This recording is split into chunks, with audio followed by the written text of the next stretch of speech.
마법의 사과.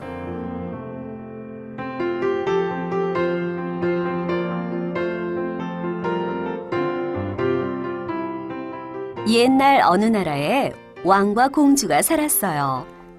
왕은 자식이라고는 하나뿐인 공주를 무척 사랑했지요.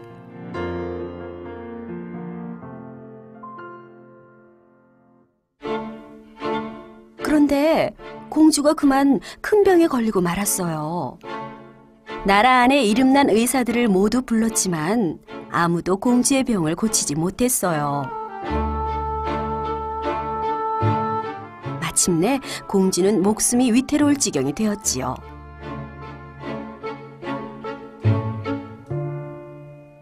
왕은 애가 타서 발을 동동 굴렀어요. 며칠 궁리한 끝에 왕이 명령했어요. 온 나라 안에 포고문을 붙여 공주의 병을 고쳐줄 사람을 찾아라. 포고문에는 이렇게 적혀 있었지요. 공주의 병을 고치는 사람을 사위로 삼고 훗날 왕위를 물려줄 것이다.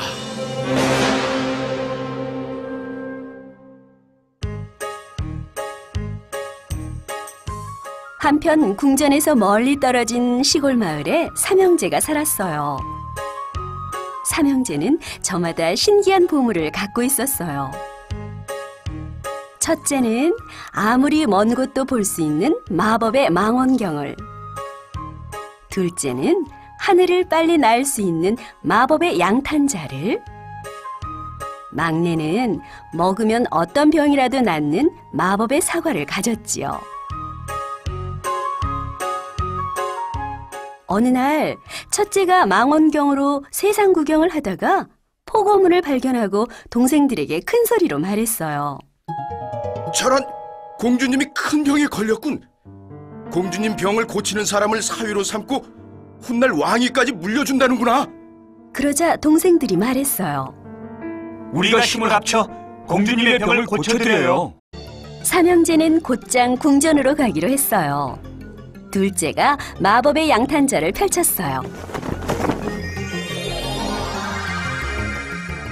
자, 공주님이 있는 궁전으로! 마법의 양탄자는 하늘 높이 날아올라 눈 깜짝할 사이에 궁전 앞에 도착했지요.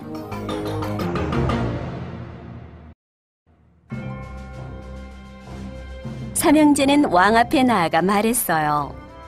폐하, 저희가 공주님의 병을 고치러 왔습니다. 자네들이 고칠 수 있다고? 내 딸을 꼭 살려주게.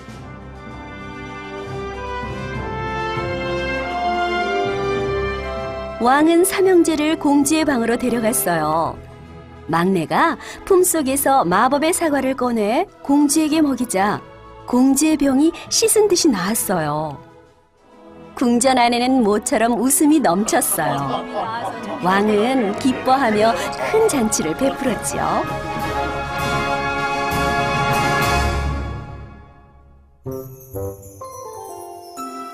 드디어 공주의 신랑감을 결정할 시간이 되었어요. 왕은 먼저 한 사람씩 삼형제의 말을 들어보기로 했어요. 첫째가 망원경을 들어보이며 말했어요. 저를 사위로 삼아주십시오. 제 망원경 덕분에 공주님의 병을 알았으니까요. 그러자 둘째가 양탄자를 가리키며 말했어요. 공주님의 병을 알았다 해도 제 마법의 양탄자가 없었다면 그 먼 곳에서 여기까지 빨리 올 수 없었을 것입니다. 끝으로 막내가 말했어요. 공주님의 병을 알았고 빨리 궁전에 도착했다 해도 제 마법의 사과가 없었다면 공주님의 병을 고칠 수 없었을 것입니다. 왕은 잠시 생각에 잠겼다가 입을 열었어요.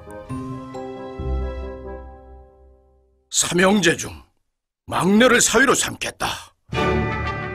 첫째와 둘째가 그 까닭을 묻자 왕이 말했어요. 그대들에게는 아직 보물이 남아있지만 막내의 사과는 이제 없기 때문이네. 공주를 살리기 위해 자기 보물을 아낌없이 바친 막내가 내 사위가 되는 것이 마땅하지 않겠는가? 그 말을 들은 두 형은 고개를 끄덕이며 진심으로 동생을 축하해 주었답니다.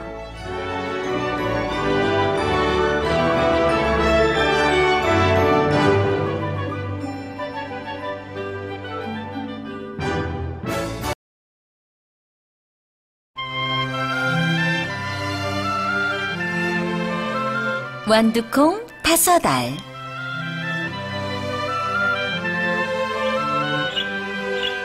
밤새 내리던 이슬비가 그치고 아침이 되었어요.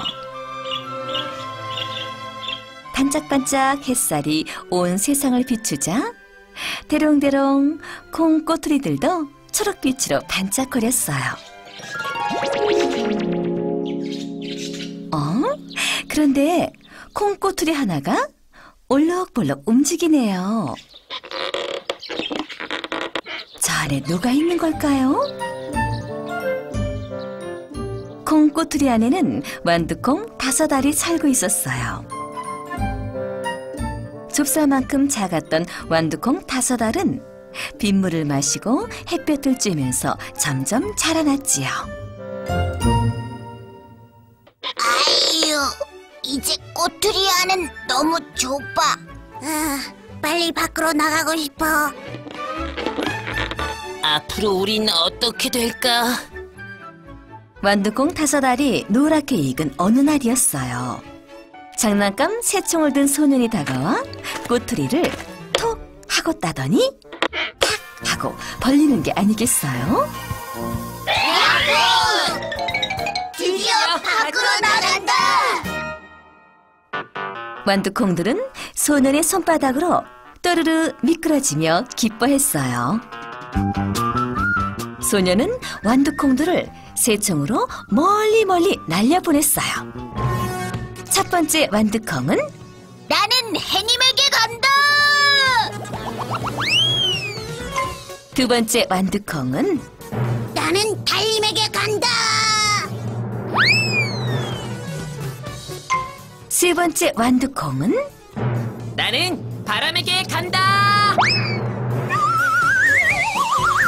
네 번째 완두콩은 나는 구름에게 간다. 소리치며 날아갔지요.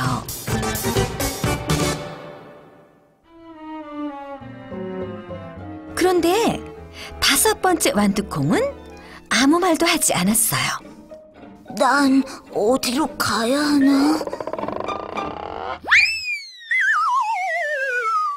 5번째 완두콩이 떨어진 곳은 다락방 창틀이었어요. 창틀 사이에는 바람에 실려온 부드러운 흙이 있었지요. 휴, 다행이다. 뿌리를 내릴 수 있겠어. 그런데 왜 이렇게 졸리지? 여기까지 오느라 너무 힘들었나 봐. 완두콩은 그만 깜박 잠이 들고 말았어요.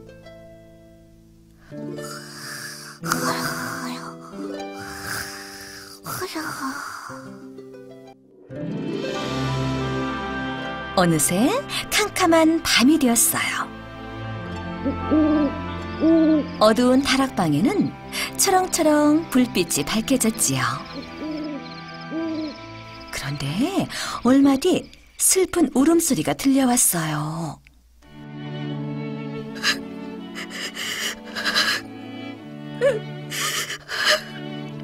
완두콩은 깜짝 놀라 잠에서 깨어났어요. 무슨 일이지? 완두콩은 살금살금 다락방 안을 들여다보았어요. 방 안에는 한 소녀가 침대에 누워 있었어요. 그 옆에서 한참 울던 엄마가 소녀의 손을 잡고 말했어요. 사랑하는 우리 딸, 조금만 더 힘을 내렴. 넌 금방 나을 수 있을 거야. 하지만 소녀는 고개를 저으며 힘없이 말했어요. 미안해요, 엄마. 난 나을 수 없을 것 같아요. 이렇게 아픈 지 벌써 1년도 넘었어요. 걸을 힘도 없는걸요. 완두콩은 그제야 소녀가 많이 아프다는 걸 알았지요. 소년의 집은 너무 가난해서 엄마가 남의 집 일을 다녀야 했어요. 그래서 소녀는 늘 혼자 외롭게 누워 있었지요. 완두콩은 소녀를 위해 정성껏 기도를 올렸어요. 소녀가 빨리 낫게 해주세요.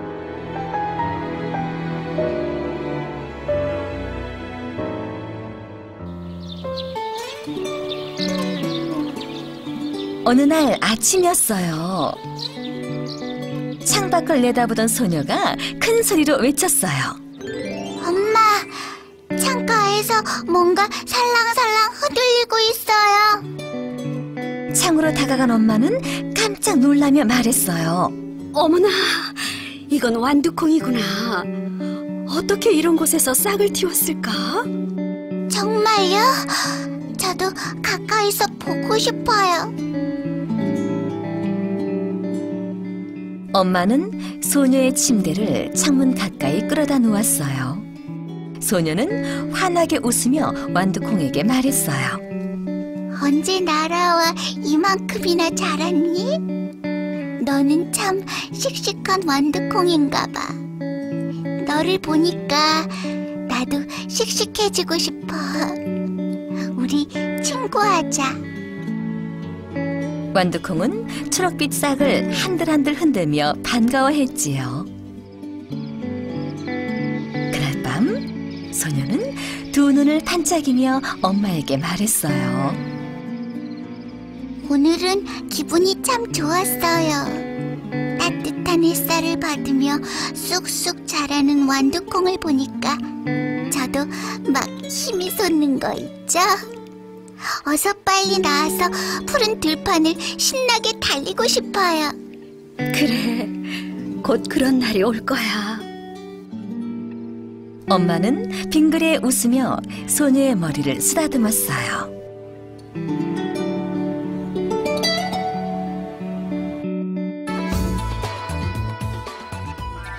이제 완두콩은 초록잎을 만들고 넝쿨을 뻗기 시작했어요.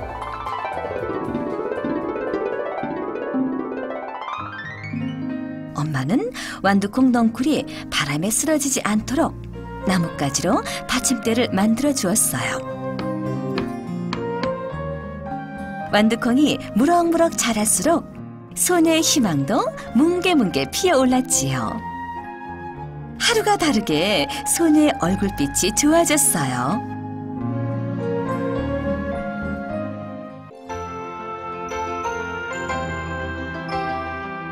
드디어 소녀가 건강한 몸으로 걸을 수 있게 된 날, 엄마는 소녀를 끌어안고 기쁨의 눈물을 흘렸어요.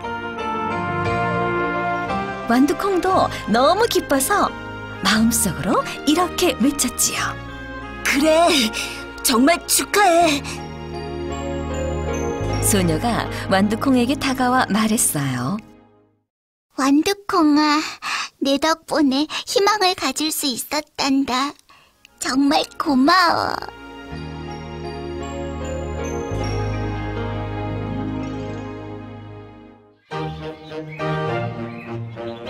다음 날 아침, 소녀는 세상에서 가장 아름다운 날을 맞이하게 되었어요. 엄마, 완두콩이 예쁜 꽃을 피웠어요. 엄마는 행복한 미소를 지으며 말했어요. 완두콩은 하느님께서 보내신 천사인가 보구나. 맞아요. 우리에게 기쁨을 주시려고 말이에요. 소녀는 연분홍 꽃에 입을 맞추었어요. 그러자 소녀의 두 뺨도 연분홍 꽃처럼 예쁘게 물들었답니다.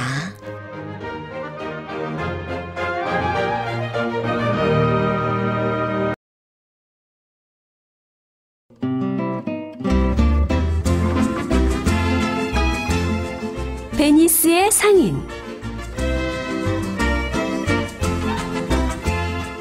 아름다운 물의 도시 베니스에 안토니오라는 젊은 상인이 살고 있었어요. 부지런하고 인정 많은 안토니오는 어려운 사람을 보면 그냥 지나치는 일이 없었지요. 배고픈 사람에게는 빵을 사주고 헐벗은 사람에게는 옷을 벗어주었어요. 가난한 사람에게는 이자도 안 받고 선뜻 돈을 빌려주었고요. 사람들은 이런 안토니오를 늘 칭찬했어요.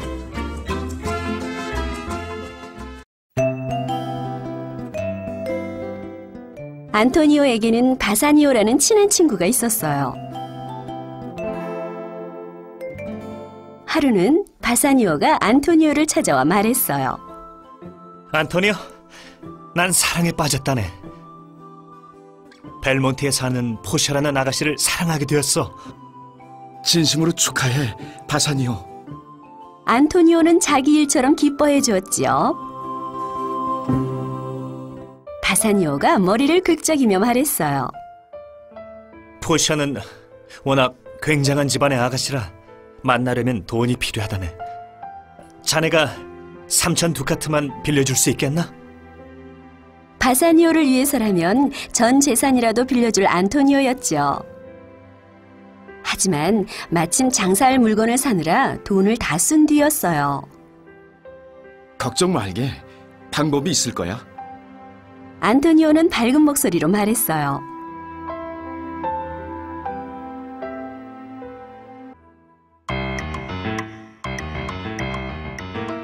안토니오와 바사니오는 국리 끝에 샤일록이라는 장사꾼을 찾아갔어요.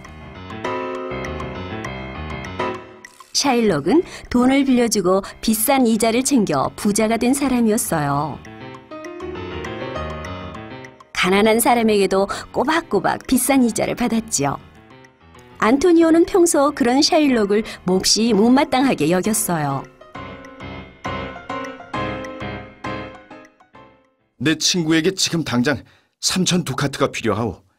내가 보증을 설 테니 석 달만 빌려주시오. 샤일록은 속으로 콧방귀를 뀌었어요. 나를 고약한 장사꾼 취급했겠다. 어디 맛 좀 봐라. 샤일록은 기분 나쁜 웃음을 지으며 안토니오에게 말했어요. 물론 빌려드리지요. 이자는 필요 없어. 샤일록은 계약서를 한 장 내밀었어요. 다만 돈을 갚지 못하면 당신의 가슴살 1파운드를 떼기로 합시다. 돈을 못 갚는 일은 절대 없을 거예요. 바사니오가 한사코 말렸지만 안토니오는 서명을 했어요. 안토니오 덕분에 바사니오는 포쇼에게 사랑을 고백할 수 있었어요. 포쇼와 바사니오는 결혼을 약속했지요. 포쇼가 바사니오에게 반지를 건네며 말했어요. 바사니오, 이건 우리 사랑을 뜻하는 반지예요. 무슨 일이 있어도 빼면 안 돼요. 알겠소. 내 목숨이 붙어있는 한 절대로 빼지 않으리다. 바사니오는 포쇼의 손을 잡고 굳게 다짐했어요. 그때 하인이 바사니오에게 편지 한 통을 가져왔어요. 내 친구 바사니오. 내 물건을 실은 배가 폭풍을 만나 가라앉아 버렸다네. 이제 샤일록에게 빌린 돈을 갚지 못해 죽게 생겼으니 마지막으로 자네 얼굴이나 한번 봤으면 좋겠네.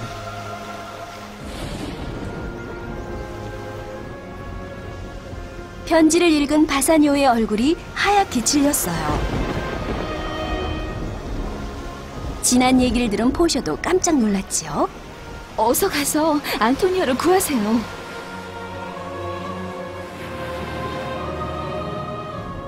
바사니오는 서둘러 포쇼와 결혼을 하고 곧바로 포쇼가 마련해준 돈을 갖고 베니스로 떠났어요.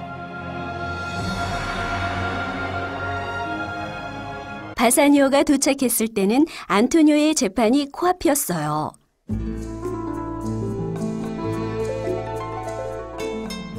계약서대로라면 꼼짝없이 안토니오가 살을 도려내야 했지요. 포쇼는 가만히 기다리고만 있을 수 없어서 판사인 사촌 오빠에게 도와달라고 했어요. 오빠, 제발 제가 그 법정의 판사로 가게 해주세요. 그건 안 된다. 딱 한 번만요. 포셔의 부탁에 못 이겨 사촌 오빠는 판사 옷을 빌려주었어요.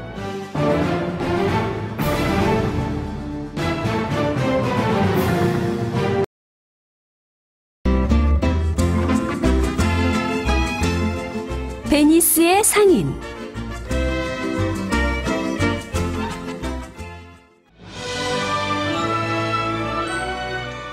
재판날, 포셔는 판사로 꾸미고 법정에 들어섰어요.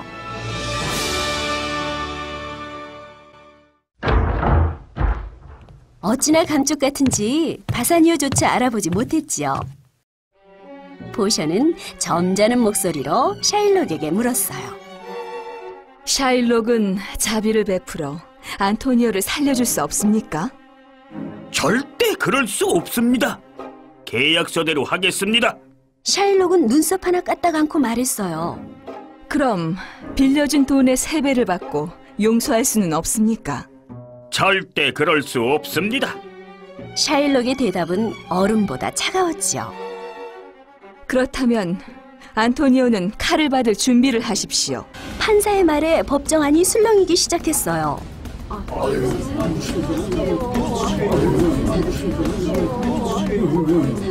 안토니오, 이제 네 살을 내놓아라. 샤일록이 안토니오에게 막 칼을 들이밀 참이었어요. 잠깐! 판사가 외치자 샤일록이 멈칫했어요. 이 계약서에는 살을 떼어간다고 했지 피를 가져간다는 말은 없어. 안토니오의 피를 한 방울이라도 가져간다면 당신 재산을 모두 압수할 것이오.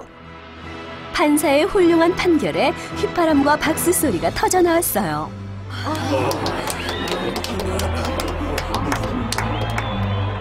샤일록은 얼굴을 일그러뜨리며 파르르 떨었어요. 그럼 차라리 돈을 받겠습니다. 샤일록의 말에 판사는 고개를 저었어요. 이미 늦었어. 당신은 계약서대로 하길 바라지 않았소? 게다가 죄 없는 시민의 목숨을 빼앗으려 했으니 당신 재산을 모두 압수하겠소. 지혜로운 판결에 사람들은 고개를 끄덕이며 감탄했어요.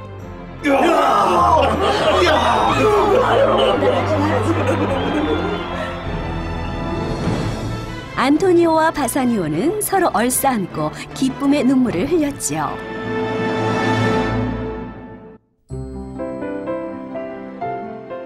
재판이 끝난 뒤 바사니오는 판사에게 인사를 하러 갔어요.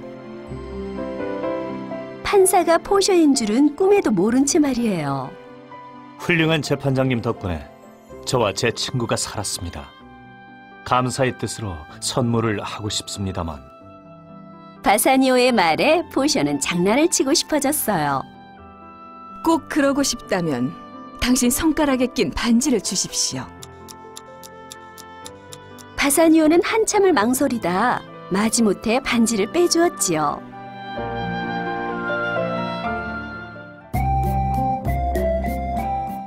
포셔가 서둘러 집에 돌아오고 얼마 뒤 안토니오와 바사니오도 도착했어요. 아주 현명한 재판장님 덕분에 우리가 살았다오. 바사니오가 신이 나서 얘기하자 포셔가 모른 척하며 물었어요. 정말 잘 됐네요. 그런데 내가 준 반지는 어쨌어요? 바사니오가 쩔쩔매자 웃음을 참던 포셔가 반지를 내밀며 말했어요. 이 반지는 절대 잃어버리면 안 돼요. 반지를 받아든 바사니오는 눈이 휘둥그레졌어요. 아니, 이건 내가 재판장님에게 준 반지인데. 바사니오와 안토니오가 깜짝 놀라자 포셔는 사실을 털어놓았어요. 바사니오는 포셔의 지혜와 용기에 그저 입이 딱 벌어졌지요. 참, 안토니오님께도 전해드릴 것이 있어요. 포셔는 안토니오에게 편지 한 통을 건네주었어요. 가라앉은 줄 알았던 배가 무사히 항구에 들어왔다는